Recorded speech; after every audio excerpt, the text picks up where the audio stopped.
আসসালামু আলাইকুম রহমতুল্লাহ বরকাতুহু। প্রিয় দর্শক ভাই ও বন্ধুরা, আজকে কিন্তু পেঁয়াজের বাজার বিকালে বৃদ্ধি পেয়েছে। আপনারা যারা আমার ভিডিওটি দেখছেন, লাইক কমেন্ট শেয়ার করবেন এবং সাবস্ক্রাইব করতে বলবেন না।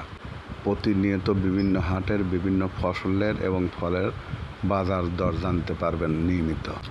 বিকালে পেঁয়াজের দাম অনেকটাই বৃদ্ধি। বিভিন্ন আড়তে আমরা তথ্য নিয়ে দেখেছি, দেশি তাহিরপুর পেঁয়াজ বিক্রি হচ্ছে 50 থেকে 55 টাকা কেজি।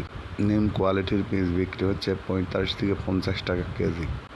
আশা করা যায় সামনে পেঁয়াজের দাম বাড়তে পারে বিভিন্ন প্রেক্ষাপটে। যেহেতু ভারত পাকিস্তান যুদ্ধ, বর্ডার অলরেডি ইনটেক বন্ধ হয়ে গিয়েছে, বর্ডার অলরেডি সম্পূর্ণ বন্ধ। এজন্যই পেঁয়াজের দাম বাড়া অবশ্যই বাড়তে পারে। সবাইকে ধন্যবাদ জানিয়ে শেষ করছি। আসসালামু আলাইকুম রহমতুল্লাহ বরকাতুহু।